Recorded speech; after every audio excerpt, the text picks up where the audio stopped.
si pour toi c'est bon, alors nous c'est pareil. Bonsoir et bienvenue à vous, c'est Star Africa, on est là pour parler des bonnes choses et on vous a promis que lorsqu'on reviendra, ça sera pour vous proposer des numéros extraordinaires avec des personnes qui ont une vraie vision, une vision pour transformer l'Afrique.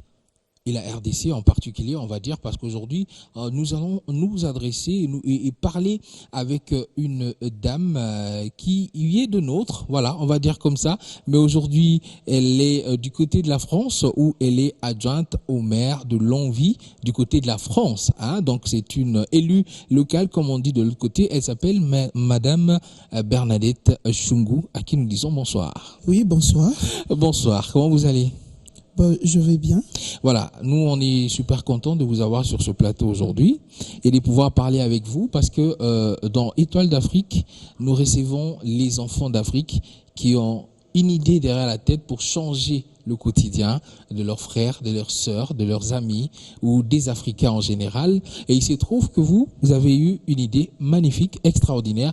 Mais avant de parler de cette idée-là, présentez-vous d'abord à nos téléspectateurs parce que moi je l'ai fait de manière assez peut-être brute avec beaucoup d'informations peut-être qui manquaient, mais maintenant vous faites-les d'une façon assez correcte et assez bien. Qui est Madame Bernadette Chungu? Merci beaucoup, Monsieur Kunda. Je commencerai plutôt par vous remercier. Okay. Remercier la chaîne B1 qui a cette idée de mettre en lumière les enfants de la République démocratique du Congo en particulier et les enfants d'Afrique en général. Voilà. Vous avez dit changer l'Afrique, c'est peut-être beaucoup, mais apporter une petite pierre dans l'élaboration de l'édifice. Essayer de faire quelque chose. Oui, voilà, tout à fait, on va dire comme ça. Voilà. D'accord. Bon, je vais me présenter brièvement. Je m'appelle Bernadette Chungu, née à Kuka Kalonda, comme on dit de l'autre côté. Voilà. Chungu, c'est mon nom d'épouse, et mon nom de jeune fille, c'est à Kuka Kalonda. D'accord. Et je suis élue locale, comme vous l'avez bien souligné. Donc, je suis adjointe au maire de Longwy, dans l'agglomération de Dijon, en Bourgogne, pour ceux qui peuvent voir où ça se trouve. Voilà. En France, on précise. Voilà. Là, on est en France. La France. Retenez. C'est dans la France profonde. Voilà. D'accord. Alors, vous avez quitté Kinshasa il y a un moment, et beaucoup de choses 24 ans. Beaucoup de choses se sont passées entre-temps. Vous avez eu la nationalité française jusqu'à arriver au point d'être aujourd'hui adjointe au maire de Longwy. Est-ce que ce parcours a été facile quand même? Je dirais... De l'arrivée en Europe à aujourd'hui adjointe au maire. Je dirais oui et non, en même temps, que c'est le parcours des combattants. Voilà. Oui, ça a été un peu difficile parce que, vous savez, quand on quitte son pays, on quitte tout ce qu'on a, on quitte ce qu'on aime et qu'on se retrouve dans l'inconnu.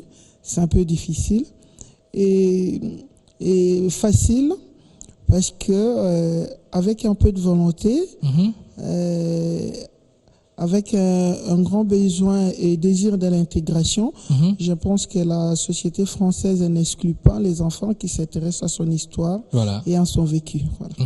Et aujourd'hui, bon voilà, vous êtes adjointe au maire, mais vous êtes revenu ici à Kinshasa aujourd'hui et précisément, si nous vous avons invité dans cette émission, c'est parce qu'on a entendu quelque chose qui nous a fait plaisir, qui nous a intéressé et on s'est dit, celle-là, c'est une étoile. Alors, est-ce qu'on peut partager cette chose avec tous les amis qui sont en train de nous regarder maintenant? Qu'est-ce qui vous a ramené? Pourquoi nous, on vous a invité aujourd'hui? Parce que nous, on sait pourquoi, mais eux, ils savent pas. Voilà. Bon, on va les redire ensemble. Voilà. Donc, je suis revenu, c'est pas la première fois. Ça fait un moment, depuis 2010, que j'ai fait des allers-retours entre la France et mon Congo natal. Parce qu'on a beau être française, être élu, travailler, avoir toute sa famille là-bas, mais le sang qui coule dans nos veines reste toujours congolais. Et on a toujours ces besoins-là de faire quelque chose, d'améliorer certaines choses. Voilà. Donc je vais souligner que je suis Infirmière de formation. J'ai commencé ma formation ici à l'IM. Voilà. À l'IM. Aujourd'hui, ça a changé de nom. Et je suis même jalouse de voir les bâtiments parce que nous, j'ai été visiter, on n'a pas été dans des bâtiments aussi modernes. D'accord. Mais tant mieux pour les jeunes. Voilà. Et depuis un moment, c'est une histoire qui est autant personnelle que familiale. Si vous voulez, nous avons été frappés dans ma famille par les cancers. Voilà, ça a commencé en 2010 avec mon père, qui a eu le cancer de la vessie. Et à 2013, c'est le tour de ma mère. Et ma mère et ma grande sœur en même temps. D'accord. Et je vais revenir que ça a commencé à 2006 avec une de mes grandes sœurs, voilà, qui a fait un cancer du sein. Et à 2010, c'est mon père. À 2013, c'est ma mère et mon autre sœur qui, elle, vit en Angleterre. D'accord. Et je lui fais un petit coucou. Dès là où elle nous regarde, d'ailleurs. Oui, elle nous regarde. Voilà. Elle vous adore, d'ailleurs. D'accord. Voilà, je fais un coucou aussi à elle. Voilà. Donc, elle s'appelle Annie Kalonda. Donc, elle se reconnaîtra. Voilà. Et à ce moment, on se dit, non, mais il y a quelque chose qui ne va pas. Et on a fait des examens, voilà, des analyses, comme on dit. Et il s'est avéré que c'est un problème génétique. Chose que beaucoup de personnes ne savent pas. Ouais, ignorent totalement. Voilà, qu'il y a des cancers d'origine génétique. Voilà, rien à voir avec toutes les croyances qu'on veut se faire ici au Congo. Non, rien à voir. Voilà. Et à partir de ce moment, les vécus, j'en parle toujours avec beaucoup d'émotion. Les vécus, la fin de vie de ma mère qui a été une période très très difficile pour toute la famille et la maladie de mes sœurs, parce que ma sœur qui a fait le cancer en 2006, elle a refait en 2015 dans l'autre sein qui était resté. Elle a été réopérée et la chimiothérapie et la suite comme d'habitude, que ça commence à devenir une habitude malheureusement pour nous. Et à partir de ce moment-là, on s'est dit, mais non, il y a besoin de faire quelque chose. Voilà. J'avoue que j'étais mal. Et j'ai fait une forte dépression. J'ai pleuré beaucoup au travail. À l'époque, je travaillais la nuit à Dijon, où j'ai travaillé à l'hôpital psychiatrique à la Chartreuse. Puis le jour où j'ai reçu les examens, moi, mes analyses, parce que quand on a découvert chez ma sœur qui vit en Angleterre, du coup, on a envoyé les courriers à toute la famille pour passer pour essayer de se faire dépister tout ça pour voir. Et il s'est avéré que moi, je ne portais pas ces gènes-là. Et vous savez, ne pas être malade ou ne pas porter les mêmes gènes que sa famille, bien que ce soit des gènes de maladie, c'est le sentiment de la culpabilité qui m'a envahi directement. Comme si vous étiez privilégié. Oui, j'ai dit, mais pourquoi je dois être rescapé dans la bande des 4 ? Il y a ma mère, mes 2 sœurs et moi, donc on est 4 filles dans cette famille. Et pourquoi elle et pas moi ? Et là, je me sens encore plus mal qu'avant. Et avec une amie, comme ça, en discutant, elle m'a dit, tu ne vas pas pleurer tous les jours, Bernadette, il y a peut-être besoin de faire quelque chose. Voilà. Oui, c'est ça aussi, c'est qu'on doit se dire en Afrique, parce que en Afrique, on pleure beaucoup, on se plaint beaucoup, mais il faut se dire qu'il y a un moment où il ne faut plus pleurer, il faut faire quelque chose. Voilà. Et à partir de ce moment, j'ai dit, non, je ne veux plus pleurer, mais je vais parler. Tout simplement. Sensibiliser le grand monde, apporter de l'information, parce que c'est ce que je peux pour l'instant. Je n'ai pas le moyen de changer encore les choses. Mais je peux faire quelque chose. Oui, de faire quelque chose. Et avec la parole, je pense que l'arme la plus fatale, c'est celle-là. La plus efficace. Voilà, pour lutter contre quelque chose. J'ai dit, je vais utiliser la parole. On a créé une association qui s'appelle Eliki Anabiso. Eliki Anabiso. Oui, en français, c'est Notre Espoir. Notre Espoir. Voilà. On a créé cette association-là. C'est une association française de lutte contre le cancer en République démocratique du Congo. Parce que dans une association, il faut bien mettre ses objectifs. Voilà. Et bien, ces objectifs-là, c'est lutter contre le cancer, mais en direction de la République démocratique du Congo. Et vous allez me poser la question, et à France, vous faites quoi ? Voilà, justement. Ce que nous faisons à France, c'est quand on a une double culture, et je pense qu'on est très riche.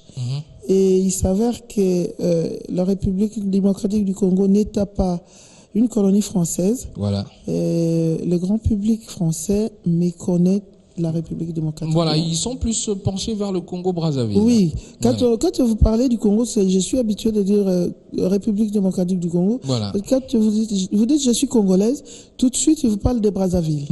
Alors j'ai dit non, mais c'est pas de ce Congo-là, mais c'est le Congo d'en face. Alors pour faire connaître ce Congo-là, il y a des actions aussi que vous menez de l'autre côté avec Eli Canabiso, pour que les gens puissent vraiment connaître ce Congo RDC. Oui, ce Congo RDC. Voilà. On a imaginé, on a commencé par un défilé de mode en 2014. On a organisé notre sortie officielle avec un défilé de mode et un buffet africain qui a tout de suite eu un succès inattendu. Ok. Et on s'était dit, au fait, là, ça sera notre manifestation qu'on fera tous les ans. Donc, on organise un défilé de mode. Voilà. Et cette année, je profite de l'occasion parce que je sais qu'il y a beaucoup de Français qui regardent. Et cette année, la Journée internationale de la femme, nous allons la célébrer à Dijon, le 11 mars. Et nous avons, qui a comme thème la femme africaine. Voilà. Avec un défilé de mode. Cette fois-là, ça ne sera pas que le Congo. Il y aura d'autres pays. Il y a d'autres pays. Il y a les Sénégal. Qui vont se joindre, voilà. Voilà, qui vont se joindre à nous avec leur tenue traditionnelle. Voilà. Et ça sera un bel événement. Et qui sera animé, comme vous l'avez vu, par une qui vient de nous joindre dans l'équipe d'Elikia qui nous soutient. Voilà, la talentueuse Mégé30. Mégé30. Voilà. Oui. On va rapprocher d'ailleurs un peu plus le micro. Voilà. Mégé30. Et on salue l'organisation. Jimmy Tawaba, je le salue. Ah voilà. oui. Il fait et lui, c'est le concepteur. Voilà. La Jimmy Tawaba, il nous est utile depuis qu'on ne le lâche plus. D'accord. Et puis, il s'investit. Ce qui m'a touché chez lui, il pose la question, non, mais Maman Bernadette, vous parlez, je sais bien que les femmes, mais je suis un homme, je vais venir. Qu'est-ce que je peux faire? Qu'est-ce que je peux faire? Voilà. Non, mais justement, nous demandons aux hommes de venir nous soutenir. On parle des cancers des femmes, tout simplement, parce que cette forme de cancer-là génétique que nous, on a dans la famille, qui touche spécialement les femmes, avec le cancer des seins et le cancer des ovaires. Donc, du coup, tous les hommes voilà, sont invités, s'ils veulent bien, de nous joindre, parce qu'ensemble, nos voix rayonnent encore plus fort. Plus fort, et puis il faut signaler aussi que l'homme ne peut pas vivre seul sans la femme. Non. Donc lorsque la femme a un problème, il faut forcément que l'homme vienne participer, parce que s'il ne vient pas, c'est compliqué pour lui-même, l'homme aussi. Voilà. Non, mais la femme, c'est d'abord la maman. Voilà. Qui l'a portée dans son ventre. Justement. Qui l'a allaitée. Justement. Et qui l'a fait grandir. C'est pour ça que je dis que dans tous les secteurs, l'homme ira mal si la femme va mal. Non, il ne peut pas. Voilà. Vous ne pouvez tout simplement il peut vivre pas. seul. Alors, à chaque fois, vous avez répété, c'est quelque chose qui a frappé la famille et tout. Et beaucoup de gens et beaucoup de mamans congolaises aussi ne savent pas que cette maladie existe réellement. Il y a ceux peut-être qui pouvaient se faire dépister beaucoup plus tôt avec des traitements, auraient pu peut-être passer à côté rapidement, éviter des cas beaucoup plus difficiles. Et alors, pour sensibiliser tout cela, je crois qu'il y a même une de vos sœurs qui a témoigné carrément. Voilà. Oui, qui a Angeli Oui. Ma sœur, elle s'est tue pendant 10 ans. Elle s'est décidée de parler finalement. Oui, elle s'est décidée de parler, c'est pas spontanément. Elle est venue à Dijon, comme on n'a pas la radiothérapie à Kinshasa. Elle a suivi sa chimiothérapie. Et là, j'aimerais bien souligner quand même que nous avons des médecins très très compétents. Ici. Et oui, au Congo, c'est peut-être le moyen qui manque. Mais vraiment, nous avons des personnels bien compétents. Je vais bien, elle a été suivie par le professeur Mbala, voilà, à la clinique Saint-Joseph. C'est pas, voilà, c'est un hôpital accessible à tout le monde. Voilà. Elle a été soignée et aujourd'hui, on peut dire qu'elle est guérie. Le jargon pour les malades qui ont fait le cancer, elle est en rémission. Voilà. On voudra savoir, il y a des mamans aussi qui nous regardent maintenant et ils voudront savoir, mais Madame Bernadette Chungu avec Eli Canabiso, qui s'attaque au cancer pour lutter contre les cancers, qu'est-ce qu'elle compte faire exactement ici, en RDC? Oui, merci beaucoup pour la question. Elle est capitale. Et qu'est-ce que Eli Canabiso compte faire en République démocratique du Congo. Et l'association s'est fixée comme 3 objectifs. Voilà. Voilà qui sont la sensibilisation, la prévention et l'accompagnement.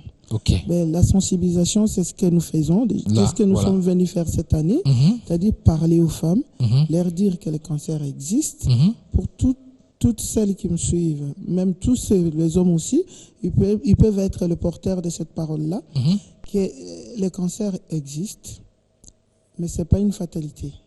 C'est juste comprendre les premiers signes, savoir s'y prendre s'il faut bien, parce que le cancer du sein aujourd'hui en Europe, on a 85% de rémission. Voilà, ou même plus, jusqu'à 90%. Voilà. Et les 10% qui restent, c'est ceux qui arrivent trop tard, voilà, où on ne peut pas toujours prédire. Et ce que j'aimerais dire aux femmes là, c'est qu'il faut, nous devons nous-mêmes déjà, moi je le fais tous les matins, de l'autopalpation. C'est-à-dire le cancer du sein, on ne peut pas aujourd'hui dire ouais, Mboumawana, Ezabibon. Non. C'est-à-dire que vous avez vraiment une petite nodule. Voilà. Vous touchez, vous palpez tout le jour en position couchée, vous palpez vos selles dans tous les sens. Voilà. Vous sentez une petite nodule. Il faut aller directement voir un médecin. Il faut directement voir un médecin. Voilà. Qu'aucun de la centre de santé est pointé. Non. C'est pas ailleurs qu'il faut aller voir un médecin. Et le médecin, il vous dira ce qu'il faut, il va vous examiner, et à ce moment, il va vous dire. Parce que le cancer, est-ce que beaucoup de gens ne savent pas, si vous le découvrez vous-même, c'est qu'il n'est pas encore parti loin. Et là, la rémission, je pense, elle est garantie à 100%. À 100%, voilà. À 100%. Pour un cancer qui n'est pas encore métamorphosé. À 100% aussi, lorsque vous allez voir un spécialiste ou un médecin qui vous dit qu'effectivement vous l'avez, on a besoin de médicaments pour ça. Et je pense qu'Ilikan Abisso a une idée aussi. Avant d'avoir les médicaments, le médecin va vous opérer. Oui. Et une fois parce qu'il faut qu'on enlève la nodule, ou enlever tous les seins, ça dépend des cas. Et après, il faut être traité. Et là, vous avez bien fait de le rappeler que je suis venu en 2015. C'est ce qui m'a frappé le plus. Je suis allé à Mamaïmo, service de médecine interne. J'ai fait le tour un peu dans les centres et tous les médecins avaient le même discours. Madame, elles sont là. Et quand vous annoncez à quelqu'un déjà que vous avez un cancer, c'est très difficile à accepter parce que nous, le cancer, c'est encore la mort, la fatalité dans nos têtes. Et choses qu'il faut très vite bannir, je pense. Et ils n'ont pas assez de moyens pour acheter le produit prescrit aussi. Ils n'ont pas assez de moyens. Voilà. Mais même ceux qui ont les moyens, il n'y a pas les produits souvent. Ah, justement, voilà. Et ce matin même, j'ai été au centre, à la clinique du sein, je pense que vous le connaissez, Dr Claude, voilà, que je salue par là et que je félicite son action par rapport à cette maladie. Et elle m'a répété la même chose. Elle m'a montré, j'ai des patientes qui doivent suivre un traitement, mais on n'a pas les molécules justement. Et à partir de ce moment, on a dit, c'est bien beau de dire aux gens comment il faut éviter, comment il faut s'y prendre et tout. Mais ceux qui sont déjà malades, il faut trouver la solution. Voilà, il faut une solution. Et c'est même urgent par rapport à la sensibilisation. À partir de ce moment, nous avons commencé à partenariat avec 2 pharmacies, envoyer les médicaments. Et à France, c'est très, très compliqué. Voilà, c'est très, je ne peux pas dire compliqué, mais c'est réglementé, c'est normal. Là, voilà, parce que c'est les médicaments, les anticancéreuses, c'est des molécules qui sont toxiques quand même, qu'on ne doit pas vendre et qu'on ne va pas distribuer à vente libre. Voilà. Du coup, par rapport, comme on est une association, on appuie par rapport aux plateformes des ONG pouvoir se procurer les médicaments sur demande des patients. Voilà.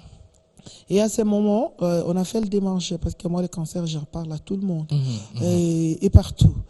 Et c'est comme ça qu'on a fait une rencontre. Puis quelqu'un qui me dit, il y a peut-être moyen. Par contre, il faut installer une pharmacie, pharmacie d'officine, comme on dit. Et à partir de ce moment-là, on peut voir comment on pourrait apporter les médicaments en moindre coût. Et là, je peux annoncer aujourd'hui qu'on a trouvé le local. Voilà. On a qui abritera les sièges de l'ONG. C'est à Massina, Petro-Congo, à l'entrée, juste avenue Mobutu numéro 15. Massina Petro-Congo, avenue Mobutu numéro 15. Numéro 15, Voilà. Et la pharmacie qui va s'appeler la Dijonnaise. Comme je suis à Dijon. À Dijon, oui.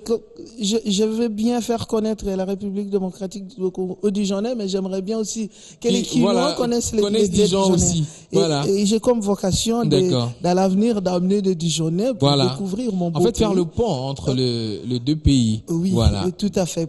On le fait, nous, on appartient autant au Congo et à la France. D'accord. Donc, dans cette pharmacie, les mamans qui nous regardent, qui pourront avoir ce genre de problème, auront un prix vraiment très très bas et raisonnable qui pourra les aider à aller très très vite en rémission par rapport à ces cancers. Oh là là, ça, je peux bien le dire ici, c'est notre vocation. C'est avoir les médicaments déjà qui soient disponibles à Kinshasa et à un coût abordable. Voilà, on peut dire à un coût du marché. Comme il n'y a pas le marché ici, on ne peut pas avoir un prix. Donc du coup, nous voulons créer ce marché-là. S'il y a les autres pharmacies, on a déjà un partenariat avec 2 pharmacies. Il y a une au centre-ville et l'autre à Limité, avec lesquelles on va travailler. D'accord. Et je pense via les médias, là je vous inviterai chaque fois. Et on vous dit qu'on a des médicaments, ils sont disponibles dans ces pharmacies-là. Allez les chercher. Et les médecins prescripteurs, nous on compte beaucoup sur eux parce que c'est les médicaments qu'on peut livrer sur ordonnance, sur prescription de médecin, et il faut avoir la cure totale parce qu'on ne peut pas, ce ne sont pas des aspirines, j'ai mal à la tête, je vais prendre aujourd'hui, demain j'en prends pas, non. Mais alors, il y a une question là que je me pose aussi. On a un endroit où on va mettre le siège, on a aussi une pharmacie sur place, mais les gens ils vont se dire, attends, on va toujours aller se faire dépister ailleurs et puis juste passer là-bas parce que bon, voilà. Ou Eli Canabiso pense quand même à faire une clinique ou je sais pas comment ils veulent appeler ça, centre de santé, mais où on va trouver que 2 spécialistes qui s'intéressent que à ce cancer-là pour pouvoir l'éradiquer. Est-ce qu'il y a une option dans ce sens-là? Oui, merci beaucoup pour la question. Et, je peux bien vous dire que là, vous m'avez précédé. Vous avez lu dans ma pensée. Parce que je sais que les téléspectateurs, ils se posent plein de questions. Ils vont dire, bien, siège ça, pharmacie Pesa. J'ai dit, attendez, je pose pour vous la question. Vous avez bien fait de poser la question. Voilà. Non, mais la pharmacie qui va abriter aussi les sièges, c'est la première pierre. S'il faut le dire, si je peux employer ce terme-là. C'est-à-dire que nous avons la vocation d'aller jusqu'au bout, c'est-à-dire jusqu'au niveau des recherches. Qu'aujourd'hui, il y a de médecins, des spécialistes qui s'intéressent beaucoup. Depuis que je me suis intéressé à cette maladie, j'ai découvert que ce n'est pas les volontés qui manquent. Il y en a beaucoup et c'est les cadres qui manquent. D'accord. Et nous pensons qu'avec votre aide, avec l'aide de tout le monde, et nous irons même jusqu'au niveau des gouvernements, on est en train de peaufiner notre projet qui sera présenté et aux Français et aux Congolais. Alors, Madame Bernadette, on vous a suivi un tout petit peu depuis que vous êtes venue. On vous a vu à la mairie, c'est comme on dit là-bas de l'autre côté. Chez nous, ici, on dit la commune de Kinkole. On vous a vu dans une école là-bas, pas très loin. Eli Canabiso, cancer, mais dans une école aussi. Est-ce qu'on peut nous expliquer un peu ça rapidement, parce qu'on tend vers la fin de l'émission? Non, rapidement. Merci pour la question. Eli Canabiso avec la commune de Lancélé, ça devient une belle histoire parce que c'est les premiers qui nous ont écoutés. C'est un hasard. Je me suis retrouvé en face de monsieur le bourgmestre que je remercie au passage, monsieur Nkama, et qui nous a tout de suite prêté une oreille attentive et avec laquelle on a signé le premier partenariat quand même. Il nous soutient. Et nous comptons élargir les partenariats. Et il nous a dit, mais Maman Bernadette, au moins j'ai tout ce qu'il faut. Voilà, si vous voulez, vous avez un projet, revenez. Voilà. Pourquoi nous sommes revenus avec ce projet-là? Voilà, ça c'est ce que vous nous avez vu à la mairie, à la commune. Voilà. Ça fait rien. Avec ce projet-là, voilà. C'est pas encore définitif, mais nous comptons l'installer là-bas. Pourquoi? Parce que je suis une fille de Tchangou. Moi. Ah, d'accord. Moi, je suis une fille de Massina. Oui. C'est pas par Et hasard. l'école qu'on a vue là tout à l'heure, vous comptez réfectionner cette école Voilà, l'école, ça m'a frappé. Quand je suis arrivé la première fois, en 2015, voilà, on a fait une petite visite et ça m'a frappé. J'ai les photos que je garde. Je suis mère de famille. Je ne l'ai pas dit, je suis mariée, mère de 4 enfants et qui sont tous grands maintenant. Mais quand j'ai vu les conditions qu'apprennent les enfants, ça m'a vraiment touché. Et je suis partie. Et j'ai dit à cette dame, la directrice, maman Angèle, je lui ai dit, je ne vous promets rien. Mais je reviendrai. Mais je reviendrai. Elle m'a dit, j'ai dit, bon, on verra comme je suis. Ici, je suis tout le monde. Ok. Je suis partie. J'ai frappé dans plusieurs portes. Et il y a le club UNESCO qui nous a dit, non, mais nous, on voudrait bien, j'ai amené les photos, les images, j'ai pris avec ma tablette. Ils ont dit, on voudrait bien faire quelque chose. Mais nous vous demandons de répartir, de faire un devis et de nous amener, de nous présenter un devis et ensemble on verra ce qu'on peut. Voilà, nous avons envoyé quelqu'un qui a fait un devis qui n'était pas conforme, que vous savez, chaque pays a ses normes. Voilà. Voilà, du coup, je suis revenu, c'était une réunion de travail. Voilà, parce qu'il faut installer un comité de suivi. Ça, c'est une obligation de Club UNESCO. Voilà, nous, il y a une commission tripartite nous avons choisi l'association IJDC, voilà, l'Union des jeunes pour le développement du Congo. Voilà. Voilà, avec monsieur C'est avec eux que vous allez travailler. Oui, c'est avec eux localement. Pour essayer de présenter ce projet en bonne et due forme, Voilà. pour réfectionner cette école. Ah oui. Bah, c'est la télévision, on court derrière les temps. Les idées sont tellement bonnes, mais peut-être que les gens voudront entrer en contact avec vous et aussi d'autres autorités, parce que vous n'avez pas frappé à toutes les portes vu le temps et les séjours. Mais il y a des coordonnées par lesquelles on peut joindre Eli Canabiso. Si vous pouvez donner et le numéro de téléphone, l'adresse mail, tout ce qu'on peut faire pour participer à ce grand projet d'Eli Canabiso, parce qu'on est à la fin pratiquement de cette émission. Oui, pour l'instant, j'ai donné l'adresse, c'est 15 avenue Mobutu à Massina, Petro-Congo. Voilà. Et nous avons une adresse mail, voilà, elikia.espoir@orage.fr. Voilà. D'accord. Voilà, c'est ça notre boîte mail. Vous écrivez, on est plusieurs administrateurs. Voilà, tous les bureaux pratiquement, 6 personnes, vous aurez une réponse. D'accord. Voilà, rapidement. Nous sommes en train le site internet est en phase de la création. Voilà. Voilà. Okay. Ça sera mis en place très rapidement. Il n'y a pas un numéro de téléphone pour le numéro de téléphone à Kinshasa, on n'en a pas encore, mais vous l'aurez rapidement. Ah, d'accord. Voilà. Et en France, c'est 06 65 61 85 42. Alors, et ceux qui veulent suivre nos activités ou voir ce qu'on fait, voilà, c'est Eli Canabiso, notre espoir, sur Facebook. Nous avons une page très, très active. D'accord. Et puis, ben voilà, je pense que pour l'instant, ce sont les seuls contacts, malheureusement. Mais très bientôt, vous aurez votre numéro à vous à Kinshasa, le numéro de téléphone qui sera permanent 24 heures sur 24. Merci beaucoup, Maman Bernadette. On a été super content de vous avoir sur ce plateau avec des idées aussi correctes pour l'Afrique. On dit, c'est une... Armstrong avait dit que c'était un petit pas pour l'homme, mais un grand pas pour l'univers tout entier. Donc ça peut paraître petit, mais c'est quand même grand de penser à lutter contre le cancer. Eli Canabiso, on souhaite bon vent à Eli Canabiso et on appelle en tout cas tout le monde à participer, à appeler, à venir voir qu'est-ce que vous pouvez faire, apporter pour en tout cas concrétiser cette vision Eli Canabiso pour que tout le monde puisse avoir de l'espoir. C'était Star Africa avec Madame Bernadette Chungu, adjointe au maire de Longue vie. Longue vie. Voilà. Merci beaucoup. Au revoir et bye bye.